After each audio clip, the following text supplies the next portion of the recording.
It's great to speak with you today, Ed. I look forward to hearing your views on the topic of supply chain talent. Can you start by providing a brief background of yourself? I'm from Manchester in the UK. I have a logistics management background, both in third-party direct and Next Day Express.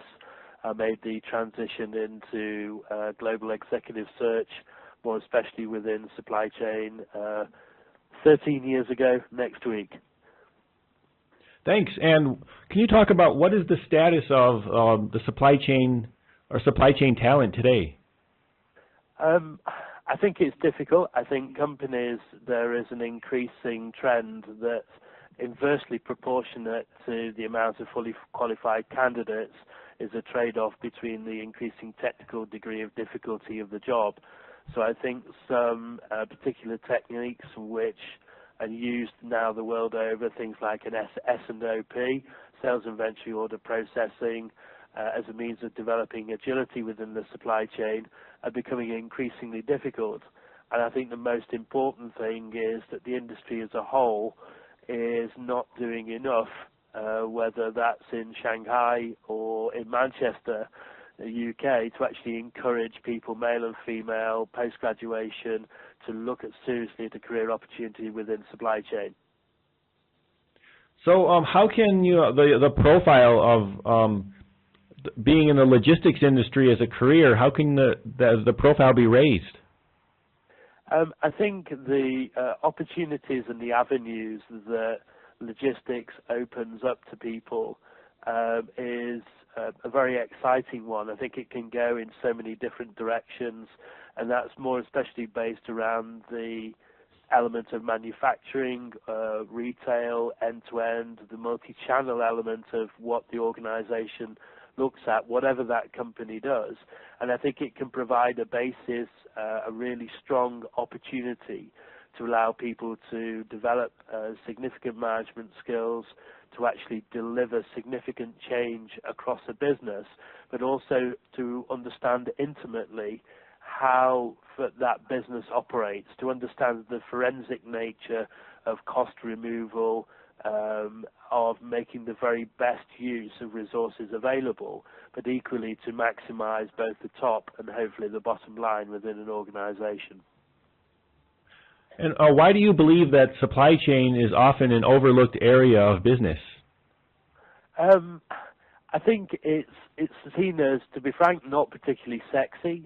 Trucks, sheds, warehouses, forklifts, how product gets from point of manufacture to point of store, you know, if it's with a global dynamic, if it's containers, it's ships, it's ports, it's airports, it doesn't really appeal.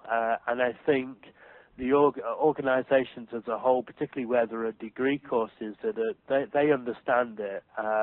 But I think it comes as a surprise to me, and it's nothing personal, but it comes as a surprise to me that here in the UK, that one of the globe's foremost supply chain courses at Cranfield University, a dramatically high proportion of the students who actually take that course are not from the UK. And I suppose it's always surprised me. I find it somewhat of a head scratcher, particularly when the fact that if you look at job boards, look at the internet as a whole, and you perceive several tens of thousands of supply chain jobs cross-category, cross-functional, and also at varying levels, just not being done. And do you have any recommendations for professionals considering developing themselves in the industry? I think the best way forward, a really strong platform is one within logistics. The ability to manage a 1 million square foot warehouse with 1,200 people, with a £100 million budget. The best application I can look at is from a retail perspective, so people that move maybe 3.5, 4 million cases per week, I think really provides somebody with such a strong platform to understand the dynamic of a business, and actually then to maybe specialize and understand how product gets from A to B, whether that's multi-channel, retail, or to point of manufacture across the other side of the globe. I think people need to seek out bigger, better, brighter opportunities that's more closely defined. I think there is an ongoing need that even post-graduation that people need to look at further vocational training within supply chain. And I think more importantly is that they need to be in a situation and within an organization and a business where the culture is one very much focused on continuous improvement, on change, on developing talent, rather than, as unfortunately it tends to do within some businesses, of just pigeonholing them, saying logistics is why we employed you, logistics is what we want to do, rather than allowing people to develop their talent and looking at the wider supply chain. And thanks, Ed, for sharing these important views on supply chain and logistics talent. No problem at all. And did I cover all the points you wanted to make?